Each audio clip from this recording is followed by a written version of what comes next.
الحمد لله رب العالمين والعاقبة للمتقين والصلاة والسلام على رسوله محمد وعلى آله وأصحابه أجمعين. أما بعد فأعوذ بالله من الشيطان الرجيم. بسم الله الرحمن الرحيم. یو سوال دی هغه ډیر ښه سوال دی. اوس وشان سلوشه چې ورپرکوي هغه ادنا چې پر څلور تقسیم ورپرکوي په قطع خطا کې هغه تقریبا په 50,000 اروش پیدا کېږي هم نه کمه درجه 50 لکه هغه 70 لکه 80 لکه دونه کالداري کېږي په دیت کې او د دغه له څو کېږي د سرو زرو له سره زر پرېږده سپین سره زر هغه ډېر روپۍ کېږي دا اوس حالا سره زر نه دي رامعلوم سر هم نه دي په ګرځولی د دې وجې چې په هغه کې زموږ دیت نه دی هغه پخوا 300 لکه کالداري کېدلی اوس خو دا کالداري څه سره زندېدلي دي څو کالداري 300 لکه او سپین زر هغه بس حساب کوي 10,000 درهمه دي په دې کې بدلېږي نه دا 10,000 درهمه دي لیکن 10,000 درهمه ته چې زده کوي هر درایم 3.1 ګرامه دی څو دی 3.1 ګرام 10,000 په 3.1 ګرام کې ضرب که 1.0 ګرامه کېږي برای 1.0 کیلو پاکستانی کېږي څو کېږي 1.0 کیلو پاکستانی کیلو 1.0 کیلو کېږي لیکن ګرام په څو دی هغه په 80 روپۍ دی 1.0 چې په 80 کې ضرب کې 24 لکه و 80,000 کېږي څو کې 24 لکه و 80,000 د نن زمانې خبره ده په کوم وروسته دا سره بدلیږي فکر ورته وکړي نو اوس د دیت روپۍ څو دي 24 لکه و 80,000 دا یو د سرو زر له خو پرېږده د سرو زر له 300 لکه پخوا یې اوس خو نو ډېرې دي اوس یو پوښتنه درته کوم دا راولاړ که اوس نو دیت یو سړی یې مړ کوي چې مړ یې کړي هغه ورته وایي زه د اوښانو دیت غواړم یا د سرو زرو دیت غواړم د سرو زرو په حساب نو دا بل ورته وایي زه د سپینو زرو در کوم نو اوس د کمې وکول معتبر دی ګور نو څه به کوي نو دا خو پرار یوه باندې د 300 لکه روپۍ دي دا څنګه دي ګوره خبره په قطع خطا وشي بیا عمد کې د په عمد کې نه د په عمد کې خو ماین دیت نشته په هغه کې خو سوله د فرار سوچ سره راغله په دې کې الابتدا بتوفیق الله تعالی دلته به تاسو پام ورته وکړئ دلته اعتبار وقاتل ته دی اعتبار مقتول ته نشته نو ځکه موږ اوس دا فیصله کوو الابتدا بتوفیق الله دا غواړو ته نشي هغه اوس موږ دا فیصله کوو چې بس 24 لکه و 80,000 دي ځکه قاتل خو نو هغه نه مختار یي څوک اعلی هغه نو اعلی نه مختار یاد نه او اختیار قاتل ته دي څوک اختیار نه لري هغه د مقتول ورثه نه لري بس اختیار څوک چاته دي قاتل ته قاتل چار څور کولی نو قاتل چې ورکوي هغه خو څوک ورکوي هغه دغه ورکوي دا 24 لکه و 80,000 نو اوس موږ وایو دغه ما چې چا پوښتنه وکړه یو څوک یې پر ملا ولیدي دا وچ کړی دی دغه زموږ دا چې دغه ځای ته نو کوي پام وکړي چې مسله د رئیس مخالف دی د املا سره برابر دی او مسله یې کینی دغه شي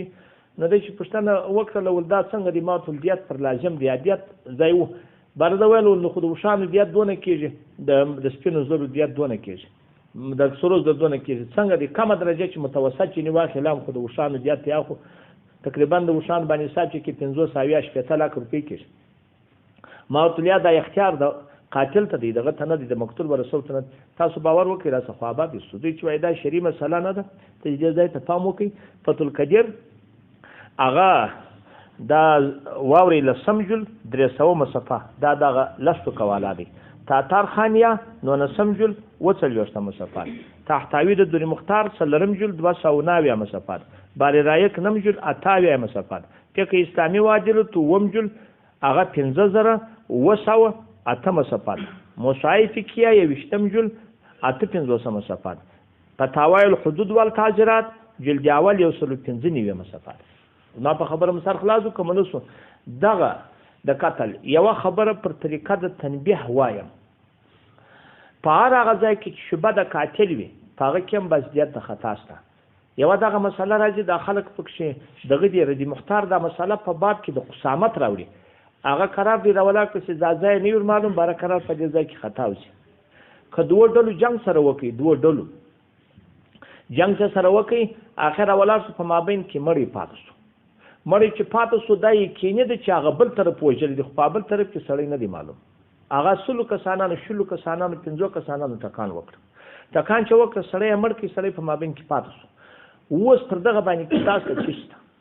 بعضې وایي دلته قسامت دی په کلي کې چې جنګ کړی دا کلي خلک ګیرېږي دا کلي څوک چې خلک ګیرېږي ولې ستاسو دلته جنګ وکړي لیکن رجی مختار ناصر هم ټول کتابونه دا وایي چې اصح متابعې دا دی دلته خو دوی تعین وکړي چې یا دوی خو کلیوالا نه خو چې شک وي دا خو دوی تعین وکړي خو کلیوالا دعوا وکړي چې زما مړی ستاسې په کلي کې پیدا شوی دی زه غواړم دلته خو کلیوالا باندې دعوا نه ده کړې پر نورو خلکو یې دعوا کړې چې ویې کړه قسامت نه دی لیکن قسامت نه دی چې نوسو پر خلکو یې دعوا وکړه نو پر هغه قصاص لازمیږي یا څوک لازمیږي دیت به د هغو خلکو ساتي سوال ولې نو خو هغوی ویشتلی دي وایي سړی نه دی معلوم ولې وایي که یو ډلې د بلې ډلې سره جنګ وکړي لسو کسانانو دغه خبره راځي وایي که شلو کسانانو یو سړی ووه هغه په ټکان یې پر یو په چړو یې ووه که ګردو ووه د ګردو چړې پر وموښتلې نو بیا کتل کېږي که دا چړې سره معلومېدلې لا چې د بازو له هغه ډېرې ولوېدل د بازو له لور لا پر ډېر والا باندې شته پر لور والا نشته او که نه معلومېدلې بار نو پر ګردو قصاص ته ګوره نه دي چې جمع پر مفرد باندې ډېر خلک پرې وسړي مري او که چیرې دا معلومه سي چې د ګردو چړې نه دي ورسېدلې نو پرې ولا قصاص نشته نو دلته خو چې دا ټکان یې پر وکړه سلو کسانانو یا شلو کسانانو سړی نه دي معلوم چې د کوم یو ټک پکښې مشتې دي یا پله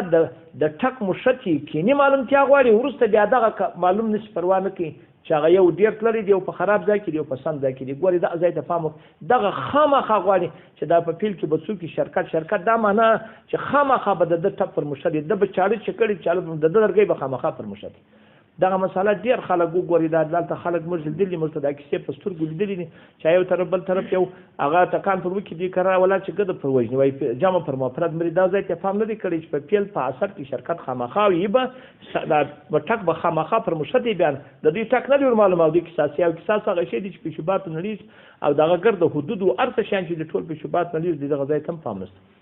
دا 442 صفحه ده د مختار 5 جلد خو نورم بارته شو ګوري نور کتابونه